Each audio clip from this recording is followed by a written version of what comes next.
Can I tell you a St Albans story? Please do.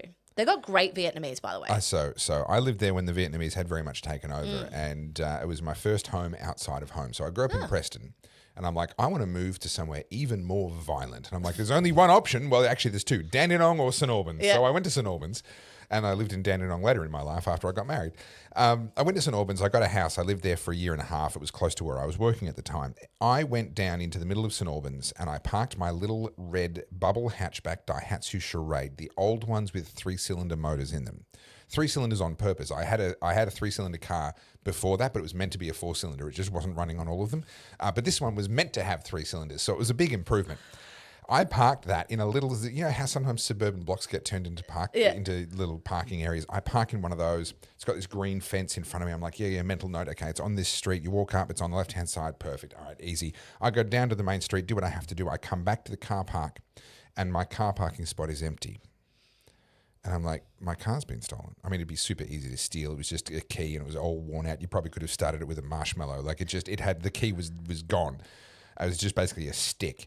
And I just went, I can't believe anyone would steal that car. Like it's such a. I was hoping for security through anonymity. Like it's the car that everyone just looks past. But I was second guessing myself a little bit. I'm like, is this the right car back? I'm like, well, there's the green fence. This is the thing. Blah blah blah. So I reported the car stolen because it was stolen. Yes. And 2 days later, 3 days later, nothing's happened. And my cousin, who was staying with me at the time, is like, look, let's just drive around. Let's just see if we can. It's being joy-ridden somewhere, dropped off, dumped somewhere, whatever. Let's just drive around. So we drive around. We've been driving around for, I don't know, an hour and a half or something, nothing. And then I said, look, can we just cruise past where it was stolen from? Because I just want to see it again. I just want to, And we cruised past and I'm like, no, that's it. Green fence. I remember it well. That's exactly the car park. And I was just allowing myself to put that fear to bed that I'd gotten mixed up somehow.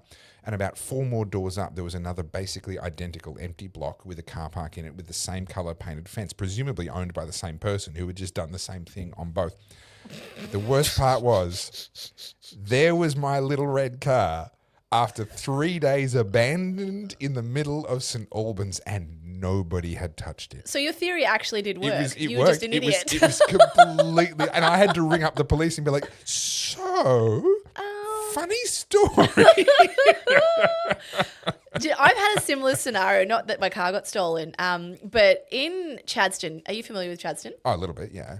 Okay, so I get overwhelmed with chatty. I really do. I always park in the same car park because this has happened to me once. I'm pretty much the same, yeah. There's a mezzanine, right? And the only way to get to the mezzanine is you've got to walk upstairs. Yeah. There's no elevator. So you've got level 1 or level 2 and basement, and then there's a mezzanine. Yeah.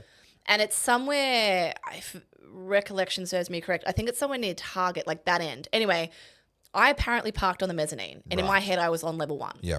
And so I've done the whole come out, my car's missing, I'm freaking out. I run down to the ground level, freaking out. I'm not aware because I'm going through the elevators. Yeah. That I've missed the mezzanine. Yeah. And then I'm sitting there and I'm like, all right, let's think this through. Let's think every step here.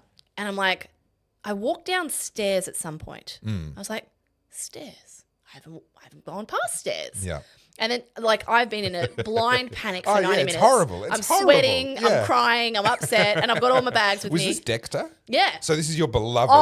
Your beloved car. Myself. Yeah. And then, sure enough, I find the stairs, and there he is, just looking at me. And I'm like, I'm glad I'm not the only one. Yeah. But because, that had dragged on for 3 days and I had called the cops and the whole deal. I was so humiliated. It was just the worst feeling making that phone call. Oh, I think everyone can relate to that story. We've all done that. And now it's like at a point where if I ever go to Chatty, I don't know what car park you call it, but it's where the bougie end is. I only will come in that entrance where Tiffany and Co is. I don't know any other entrance. Yeah. I'm not interested. Yeah. That's where I park. Oh, she's a Tiffany and Co girl. When you watch this back, she's just letting you know. No. That's false information. Let me tell you something, G. The amount of times we talk to this third person on the podcast who's never actually here to defend himself. The phantom in the room. G's like the third member of the podcast that's never here. He's here in spirit. And he watches it back later and just laughs. But no, the Tiffany & Co thing, this is a rort. People pay for the name, like everything, right? They pay for the colour on the box as best as I can tell, that shade of blue. All the marketing and just knowing that it's a Tiffany ring. So let's say, for example, I don't know my diamonds very well, but let's say it's a 2-carat diamond. Sure. If you put it in a Tiffany ring, all of a sudden it's like a $70,000, $80,000 ring. But that same stone in like a boutique jeweler is half the price. So I'm just saying I could get a bigger stone for the same price. Yeah. So don't buy Tiffany. Yeah. I can go down to the creek and grab some big ass stones and take them home for free, just like the ducks. It's the same. They're both free. You just pick them up and take them home. How do you feel about like lab grown diamonds and stuff? I've got no issue with it. I can understand people that do have an issue with it, and that desire for it to have been kind of made by the forces of the earth. Yeah. I can appreciate that. But that is a first world luxury, isn't it? For you to want to sit there and go, oh, but mine was created in a volcano at some point in geologic history. If you didn't know, you wouldn't know. And look, let people be happy. Yeah. Like let someone who can't afford that but can afford this get this and be happy with it. A friend of mine got given one, as their engagement ring, and. I mean, it's shiny and pretty. Yeah. That's all. Yeah. That's and really it's genuine diamond. This is the thing. Like light does play carbon. differently in diamond versus glass or what have you. Like that's different. Yeah. And I can appreciate people going, no, I want a real diamond. But to make a big song and dance, like if you can afford the natural one and that's what you want and you see value in that, go for it. But don't shit on people that have had to, that have gone the other way. I don't think it matters. But it's just interesting. How the hell did we end up there? I think Tiffany Diamonds was definitely on your list of topics for today, wasn't it? Yeah, no, you actually, since we're here. I have completely hijacked. We've derailed the conversation. We'll talk about politics. Oh, we did talk about it. We've talked about it a little bit. I got a request from you. I'm pulling it up. I'll put it on screen. Oh, yes. What time are we at? So I remember this for later. Okay, this is 49 minutes. All right, I need to put this screenshot up. Okay. You have said to me. Oh, yes. Yep. Can I request a rant from you? Custom order rants by Carls. A full-on, off-the-fucking-chain one.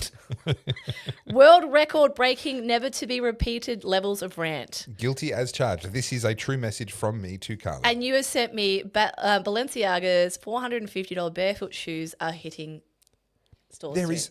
That is just how?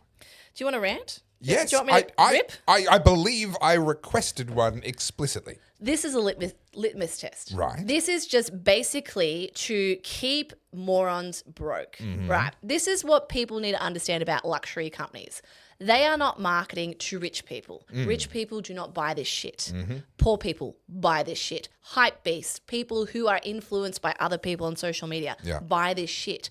Balenciaga, for everyone who hates them as a company, is just playing the ultimate troll. They are selling things like Hessian bags for $12,000. They are selling like bondage teddy bears that are basically predatory and like pedophilic for thousands of dollars. They are taking advantage of this attention commodity to see just how much they can leverage from your stupid hypebeast consumer to wear this shit. You know who's impressed by it? Your fucking cousin next to you. Like, that's it. No one of any influence, of any wealth is impressed that you are an idiot to buy that shit. Okay, I couldn't agree more, but I actually want to widen this out beyond just Balenciaga.